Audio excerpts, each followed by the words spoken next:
Hi, I'm Phil Ashey from the American Anglican Council with your weekly Anglican Perspective. We're in a series called Questions for Global Anglicans in the 21st Century. We're looking at the historic Cairo Covenant, signed October 11, 2019 in Cairo, that establishes and restores full communion in a global body that's going to model autonomy and interdependence and communion in mission together on the basis of a common confession of faith, addressing the gospel deficit with robust declarations of what it means to be an Anglican in Section 1, missional commitments in Section 2, and in Section 3, the kind of discipline that addresses the ecclesial deficit that has long dogged the Anglican communion and continues to fracture the communion. Well, one of the principles we've been looking at conciliar governance, which again is the shorthand word of saying that Anglicans always decide things together in council. Sometimes it's a bit messy, but it follows this ancient principle that what touches all must be decided by all. And so there is a principle in there that important and controversial matters of faith, doctrine, and order must be decided by the mind of the whole church, in parens, the consensus fidelium, with the support of all three houses, bishops, clergy, and laity. Now, this process is in one way or another in all of the Anglican provincial constitutions that I looked at, and I believe is in all or most of Anglican national churches. What is this consensus fidelium? It means the faithful consensus. There is an ancient Catholic, small c, canon called the Canon of St. Vincent of Lérins, which says that the Catholic, small c, Catholic faith is that which has been believed by all Christians, all people, at all times, in all places. Now, what does that mean? That means that there's both a geographic and a temporal dimension to this historic tradition. We would call it the historic tradition, the Catholic tradition, the apostolic tradition. But it's that which has been believed by people for centuries. So this is the time-tested tradition. And it's been believed by people, a small c, Catholic Christians all over the world. And so therefore, when you're teaching something new, it has to meet that consensus fidelium test. Does it accord with that tradition, with the tradition that all Christians in all places and at all times have looked at the Bible and interpreted and applied it? Now, where do we see this process? In the Global South Covenant.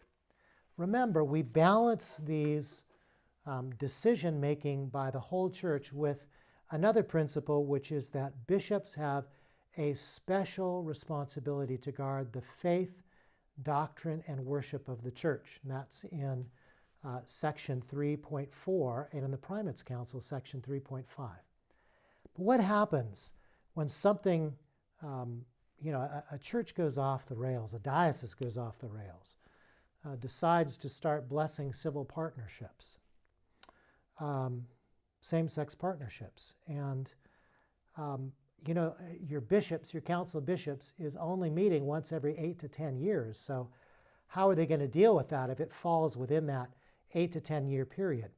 Well, if you go back in this Global South Covenant, you'll see at section 3.4.4, something called Faith and Order Commission. And let's read this. In order to provide the operational means by which the global responsibility for guarding the faith and order of the Global South Anglicans as mandated in section 3.4.1 can be carried out, the Council of Bishops shall elect 18 of its bishop members to a Faith and Order Commission. The commission will serve between meetings of the Council of Bishops and may be called at any time to meet with the Primates Council.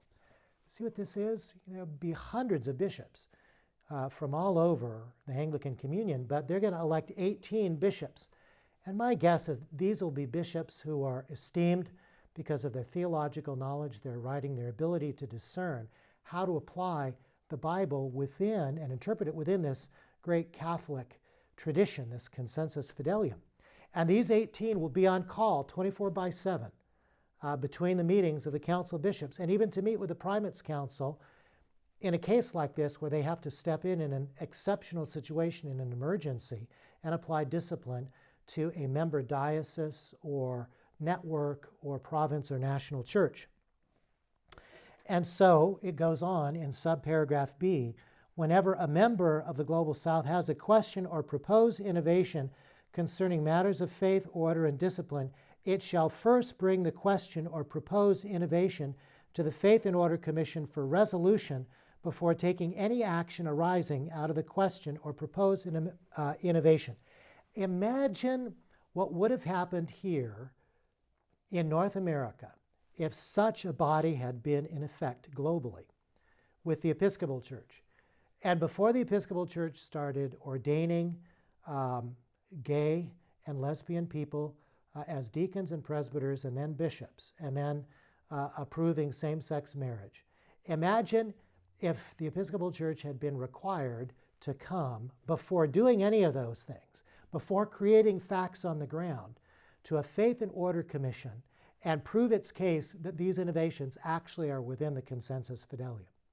See, that's the process that we're establishing for members of the Global South who want to be in this genuine communion within the communion, modeling this kind of conciliar governance. Well, okay, so suppose they make their case, but they decide to go on and, if they make their case, then the Faith and Order Commission goes to the primates, they consult with the primates, the Council of Bishops, the Assembly, they say, yes, you're fine to go. But if they say no to the innovation, or if they begin the innovation without consulting the Faith and Order Commission, here's what happens, and this is where we go back to section 3.5.1, the Primates Council. When necessary, the Primates Council will enlist the help of the Council of Bishops in ensuring by way of admonishment and collective discipline that a straying province or diocese keeps within the bounds of sound doctrine and practice. So in other words, if they brush off the Faith and Order Commission, or if they actually don't go to the Faith and Order Commission but begin the practice, then the Primates Council, in consultation with the Council of Bishops, has the right to go in and say, no, you have to stop. And if you don't stop, we're going to suspend you, and we're going to have the Faith and Order Commission look into this further, and until you can make your case or repent, your membership is suspended. And then, of course, back in section 3.5.3, there is the possibility of review.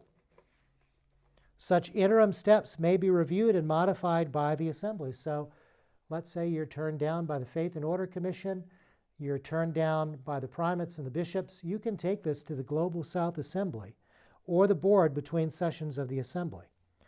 And it says at the end of section 3.5.3, in every matter, the Primates Council shall exercise its functions in sensitive and collegial consultation with the member dioceses, provinces, and regional churches of the Global South through its Council of Bishops, the Assembly, and its board.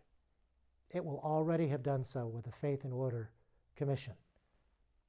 Friends, this is the heart of conciliar governance, making decisions together with checks and balances so that what touches the whole church is decided by the whole church.